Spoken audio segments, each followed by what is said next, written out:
হচ্ছে? Good morning madam. Good morning. থাক, পায়ে এগুলো কি? বাইরের ভিজিটাররা দেখলে আমাদের কোম্পানি সম্পর্কে কি ভাববে? 500 টাকার একটা জুতো কিনতে পারো না? ম্যাডাম, আমার পকেটে একটা টাকাও নেই। 5,000 টাকায় সংসার চালানো ভীষণ কঠিন। জুতো কিনবো কি করে? চুপ করো, একদম মিথ্যা কথা বলবে না। তোমার স্যালারি 16,000 টাকা, 5,000 টাকা না। কালকের মধ্যে একটা ভালো জুতো পরে আসবে। 16,000 টাকা? কিন্তু আমি তো... একদম চুপ। ম্যাডাম কি বললো শুনলে না? কাল থেকে যেন জুতোর কথা না শুনি, আর কাজে মন দাও। 16,000 টাকা? কিন্তু আমি তো 5,000 টাকা পাই। নিজেরাই মিথ্যা কথা বলছে, আবার আমার মুখ বন্ধ রাখতে বলছে। এই এনে ধর। ম্যাডাম, এসব কি? এখানে তোর পুরো মাইনেটা হিসেব করে দেওয়া আছে, আর ম্যাডামের অর্ডার, তোর এখানে থাকার আর দরকার নেই। ম্যাডাম, আমি 5 বছর ধরে কোম্পানিতে কাজ করছি। আমি এমন কি ভুল করলাম আমাকে তাড়িয়ে দিচ্ছেন?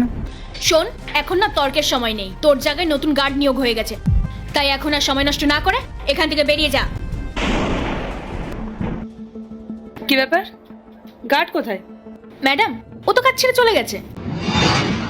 আচ্ছা, কিন্তু আমি না একটা কথা কিছুতেই বুঝতে পারছি না। ওর মাইনে তো 16,000, তাহলে ও তখন আমাকে 5,000 টাকা কেন বললো?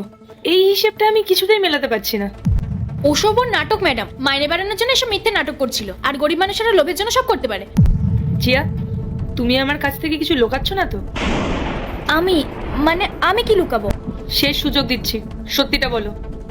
আমি কিছু জানি না ম্যাডাম। রামু, সামনে এসো। তুমি এখন এখানে? তুমি তো চলে গেছিলে। চুপ করো জিয়া। তুমি ওকে তাড়িয়ে দেওয়ার পরেই ও আমাকে সব সত্যিটা খুলে বলেছে।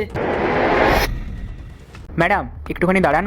ম্যাডাম, ম্যানেজার ম্যাডাম আমার সব হিসাব চুকিয়ে দিয়ে এই টাকাটা কেন দিলেন? আমি কি কোনো ভুল করেছি? আর ম্যাডাম, আপনি সেই সময় বলেছিলেন না আমার মাইনে 16,000 টাকা, কিন্তু আমাকে তো 5,000 টাকা করেই দেওয়া হয়। এই মানুষটাকে আমি এতটা অবহেলা করলাম? তুমি এই কোম্পানির ম্যানেজার হয়ে এই ধরনের কাজ করছো?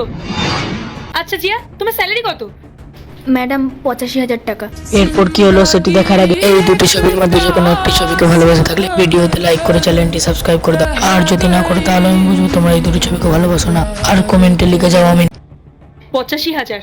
ওর চেয়ে 5 গুণ বেশি টাকা স্যালারি পাও তুমি, তাতেও তোমার হচ্ছে না? যাই হোক, তোমার সাথে যা যা হয়েছে তার জন্য আমি তোমার কাছে ক্ষমা চাইছি।